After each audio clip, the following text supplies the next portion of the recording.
창세기 42장 꿈이 이루어짐.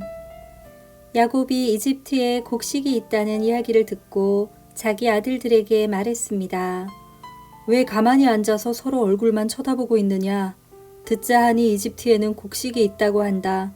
이집트로 내려가서 먹을 곡식을 좀 사오너라. 그래야 먹고 살 수 있지 않겠느냐?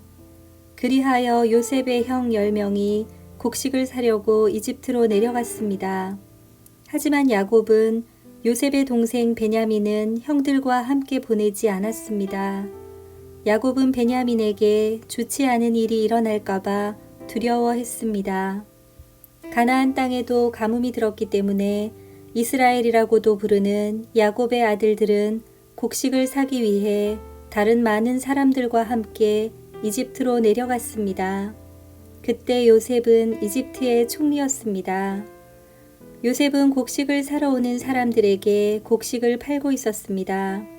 요셉의 형들도 요셉에게 왔습니다. 요셉의 형들은 땅에 엎드려 요셉에게 절했습니다.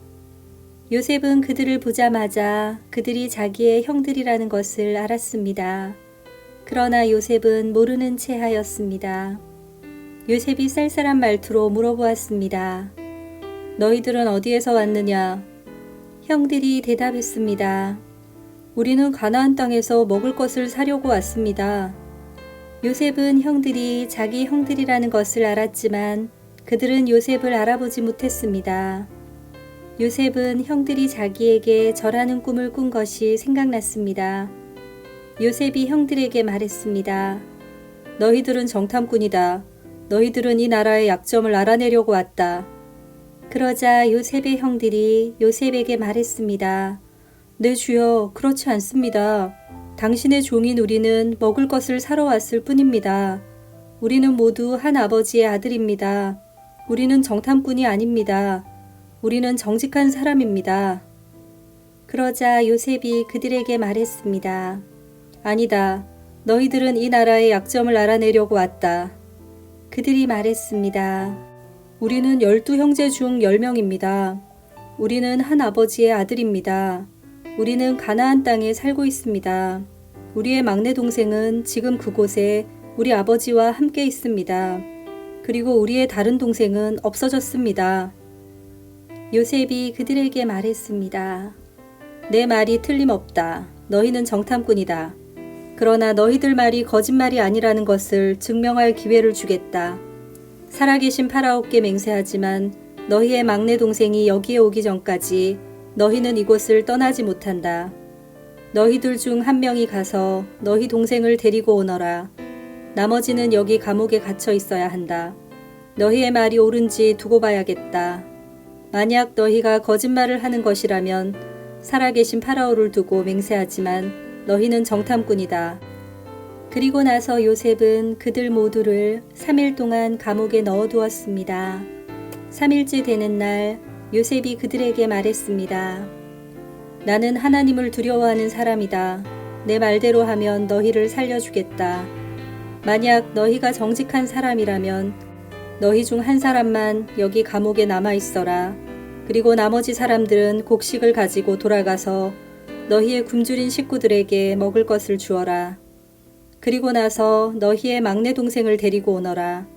만약 그렇게 하면 너희의 말이 진실인 줄 알고 너희를 살려주겠다. 그들은 요셉의 말대로 하기로 했습니다. 그들이 자기들끼리 말했습니다. 우리가 동생에게 한 일 때문에 이런 벌을 받는가 보다.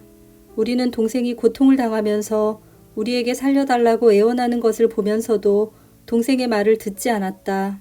그래서 우리가 지금 이런 고통을 당하는 것이다. 그러자 르우벤이 그들에게 말했습니다. 내가 그 아이를 해치지 말라고 하지 않았느냐. 그런데도 너희는 내 말을 듣지 않았다. 그 아이에게 한 일 때문에 우리가 지금 이런 벌을 받고 있는 것이다. 요셉은 자기 형들에게 말할 때 통역하는 사람을 통해서 말을 했습니다. 그래서 형들은 요셉이 자기들끼리 하는 말을 알아들을 거라고 생각하지 못했습니다. 요셉은 형들이 있는 곳에서 나와 울었습니다. 그리고 얼마 있다가 다시 돌아와 형들에게 말했습니다. 요셉은 시므온을 붙잡아 다른 형들이 보는 앞에서 시므온을 묶었습니다. 요셉은 종들에게 자기 형들의 가방에 곡식을 가득 채우라고 말했습니다. 그리고 곡식을 사기 위해 가지고 온 돈도 다 돌려주고 집으로 돌아가는 동안에 필요한 물건들도 넣어주라고 명령했습니다. 종들은 요셉이 하라는 대로 했습니다. 그리하여 요셉의 형들은 곡식을 나귀에 싣고 길을 떠났습니다. 하룻밤을 머문 곳에서 형들 중 한 명이 나귀에게 먹이를 주려고 자루를 열었더니 자루 안에 돈이 있는 것이 보였습니다. 그 사람이 다른 형제들에게 말했습니다. 곡식을 사려고 낸 돈이 여기 자루에 그대로 있다. 형들은 매우 놀라면서 자기들끼리 하나님께서 우리를 어떻게 하시려고 이런 일을 하셨는가 하고 말했습니다. 야곱에게 돌아간 요셉의 형들.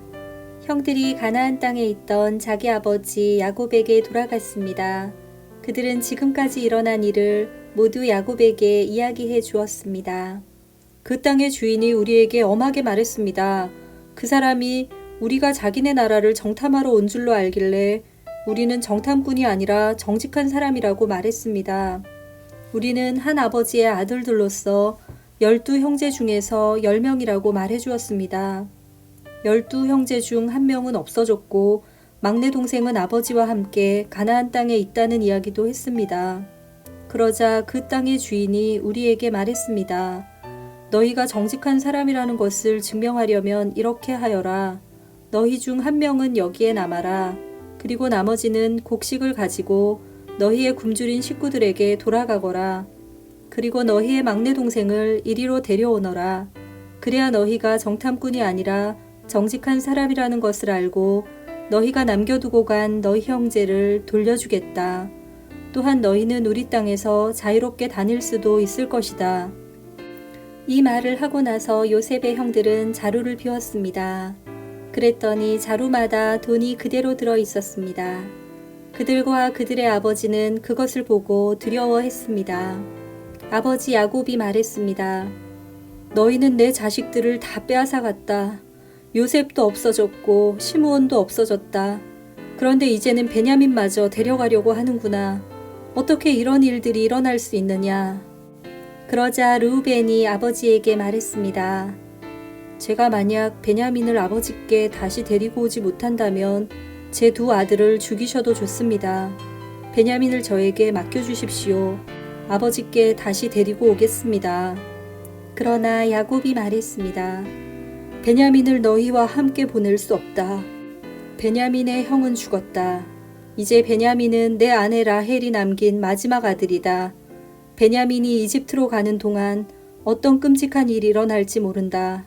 그렇게 되면 나는 죽는 날까지 슬퍼하게 될 것이다. 아멘.